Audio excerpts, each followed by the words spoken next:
महागणपतिं मनसा स्मरामि महागणपतिं मनसा स्मरामि। TR creations family అందరికీ నా హృదయపూర్వక ధన్యవాదాలు. అలాగే ఈ ఏప్రిల్ మాసం యొక్క మాస ఫలితాలు ఏ విధంగా ఉండబోతున్నాయి ఏంటి అనేది ద్వాదశ రాశుల వారికి తెలుసుకునే ముందు ఏప్రిల్ నెలలో మనకి మేజర్ ఈవెంట్స్ ఏమున్నాయో ఒకసారి చూద్దాం. 2వ తారీఖు శ్రీ పంచమి, 6వ తారీఖు శ్రీరామనవమి, 26 మాస శివరాత్రి అండ్ శని త్రయోదశి రెండు కూడా కలిసి వచ్చాయి.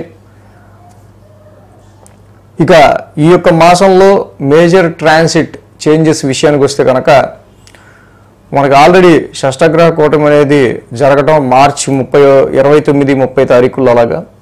సో ఏప్రిల్ మాసంలో ముఖ్యంగా రవి 14వ తారీఖున మేషరాశిలోకి ఉచ్చస్థితిలోకి వస్తారు రవి.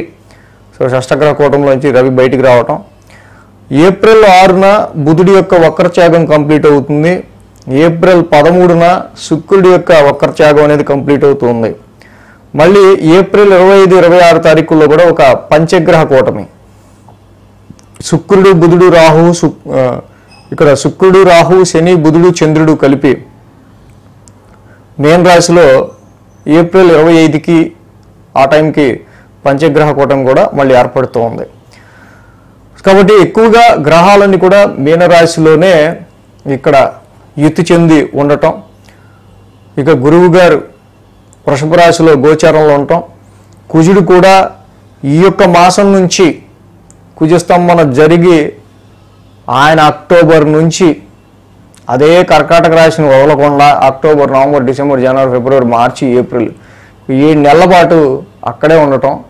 ఇప్పుడు మళ్ళీ కర్కాటక రాశి నీచి రాశిలోకి కుజుడి యొక్క గోచారం మొదలవుతుంది ఏప్రిల్ మాసంలో.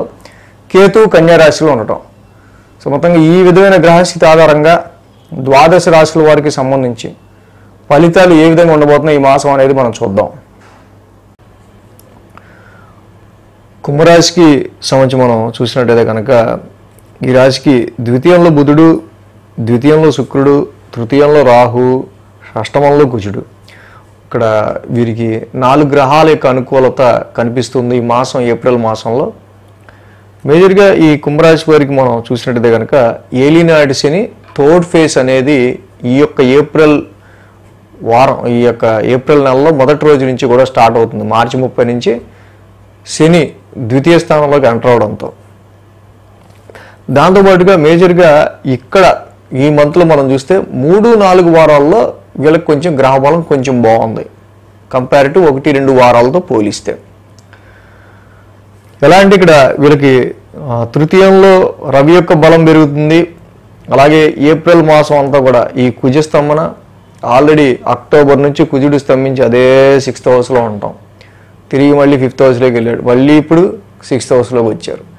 ఏప్రిల్ మాసం అంతా కూడా కుజుడు ఇక్కడ 6th హౌస్లోనే ఉంటున్నారు. సో ఇక్కడ తృతీయంలో రవి యోగిస్తారు, షష్టమంలో కుజుడు యోగిస్తారు. ఇది డిఫీటింగ్ ఆఫ్ యువర్ ఎనిమీస్, మీ యొక్క శత్రు విజయాన్ని సూచిస్తూ ఉంది కుంభరాశి వాళ్ళకి.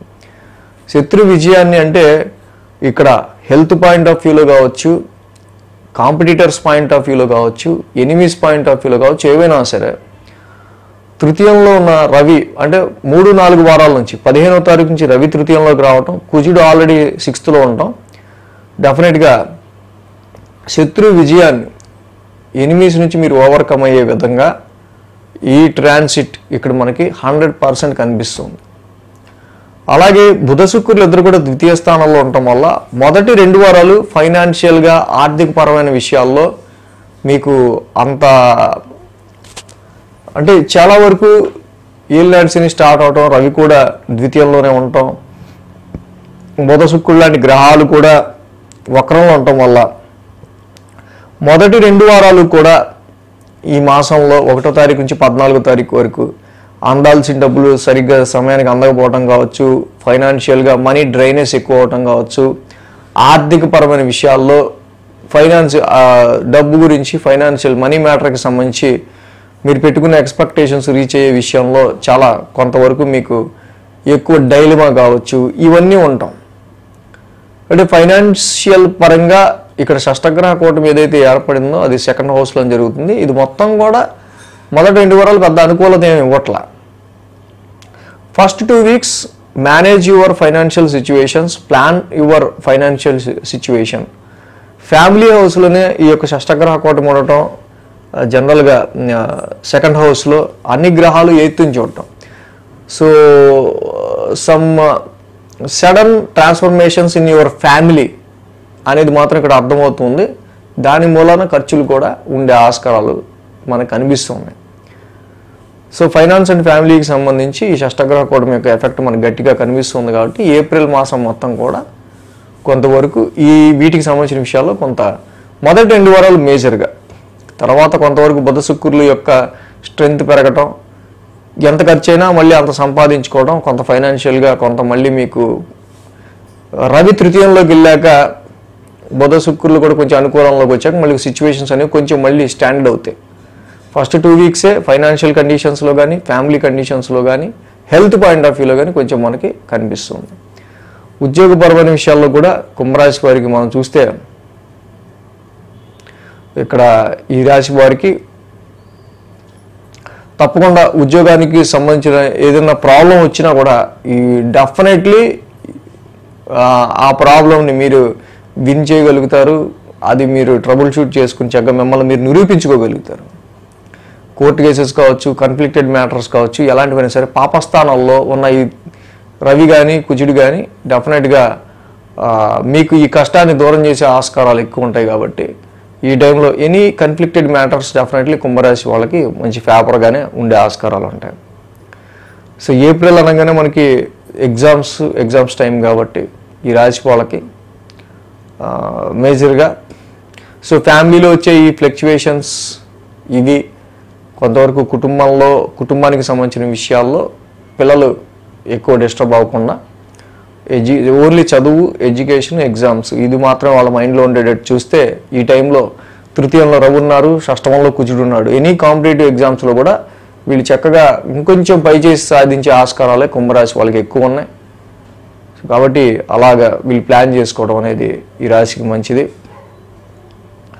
సో ఇక్కడి నుంచి కూడా ఈ రాశి వాళ్ళకి సంబంధించి మెయిన్ హెల్త్ మీద మీరు ఎక్కువ కాన్సన్ట్రేషన్ పెట్టాల్సిన అవసరం కూడా పెరుగుతూ ఉంటుంది.